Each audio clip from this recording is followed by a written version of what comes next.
नमस्कार, मी कल्पना माय dream home and किचनमध्ये तुमच्या सगळ्यांचं अगदी मनापासून स्वागत करते।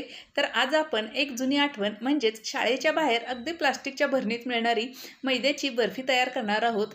शाळेच्या बाहेर अगदी 50 पैशापासून ही बर्फी मिळायची आणि खायलाही तेवढीच टेस्टी असायची। तर अगदी 2 ते 3 साहित्य वापरून आज आपण ही बर्फी आहे ती घरच्या घरीच तयार केलेली आहे। चला तर मग उजाळा देऊयात आपल्या आठवणीतील एका छान रेसिपीला। मैद्याची बर्फी तयार करण्यासाठी इथं मी 1.5 वाटी एवढा मैदा घेतलेला आहे। इथं मैदा आहे तो आपल्याला चाळून घ्यायचा आहे।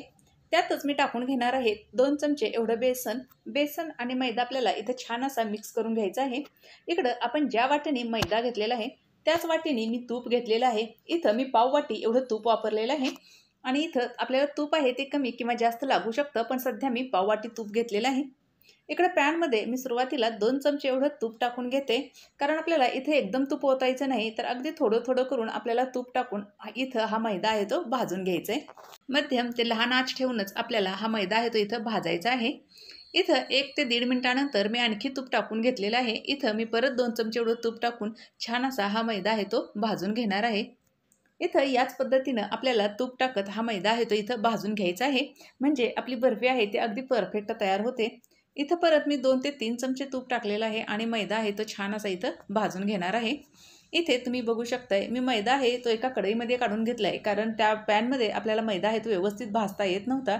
इथं मी सगळं तूप टाकून घेतलेलं आहे आणि मैदा इथं मी भाजून घेते। 10 ते 12 मिनिटापर्यंत आपल्याला हा मैदा आहे तो छान असा भाजून घ्यायचा आहे। इथं आपल्या गॅसची आच आहे ती कमी ठेवलेली आहे, त्यामुळं इथं मैदा भाजायला थोडासा वेळ लागतो, पण बर्फीचा कलर आहे तो अजिबात बदलत नाही आणि आहे तसा पांढरा शुभ्र मैद्याचा कलर तसाच बर्फीलाही येतो। तूप टाकल्यानंतर मैद्याच्या जर गुठळ्या वाटत असतील तर आपल्याला इथं फोडून घ्यायच्या आहेत। इथं बघा मी सगळ्या गुठळ्या फोडून घेतलेल्या आहेत। मैदा आणि तूप इथं मी छान असं मिक्स करून घेतलेलं आहे आणि तुम्ही इथे बघा मैद्याने छान असं तूप सोडायलाही सुरुवात केलेली आहे। पण या स्टेजला आल्यानंतर जर तुम्हाला तूप थोडंसं कमी वाटत असेल तर तुम्ही 1-2 चमचे वाढवू शकता, किंवा जर जास्त वाटत असेल तरी कमी टाकलं तरी चालेल।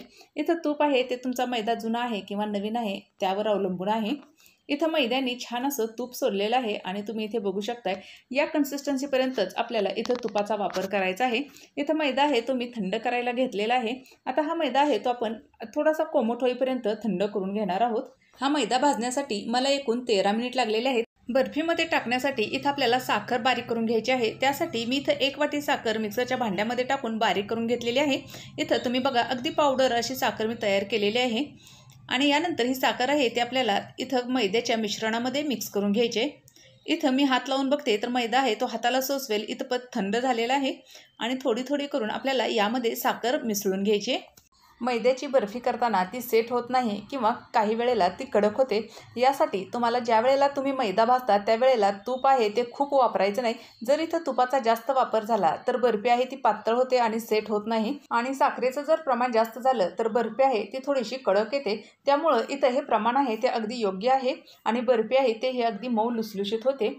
इथं सगळी साखर आहे ती मी मैद्यामध्ये टाकून मिक्स करून घेणार आहे। इथं आपली सगळी साखर टाकून मी इथं छान अशी हातानेच मिक्स करून घेते, म्हणजे साखर चारी बाजूनी एकसारखी अशी लागली जाते।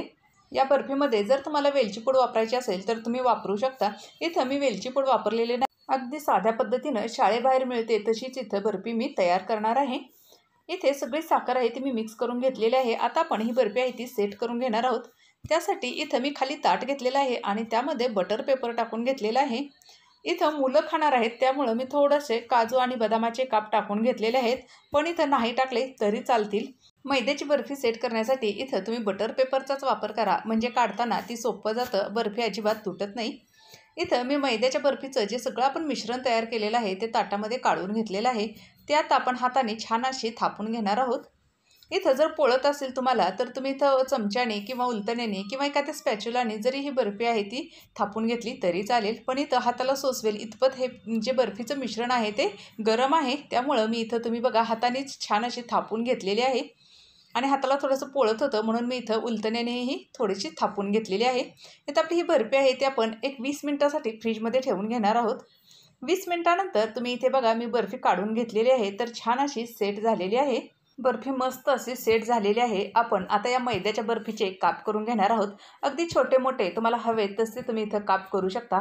अगदी 50 पैशामध्ये मिळणारी शाळेच्या बाहेरची एक गोड आठवण आज मी तुमच्यासोबत इथं शेअर केलेली आहे। बर्फीचे काप करताना व्हिडिओ शूट झालेला नाही त्याबद्दल क्षमस्व। तर तुम्हाला आजची ही रेसिपी कशी वाटली हे मला नक्की सांगा आणि ही मैद्याच्या बर्फीची रेसिपी आहे ती घरी एकदा नक्की ट्राय करा आणि व्हिडिओ आवडला असेल तर व्हिडिओला एक लाईक करायला, चॅनलला सबस्क्राईब करायला आणि व्हिडिओला शेअर करायला अजिबात विसरू नका. परत भेटूयात अशाच एखाद्या छानशा रेसिपीसोबत. तोपर्यंत नमस्कार.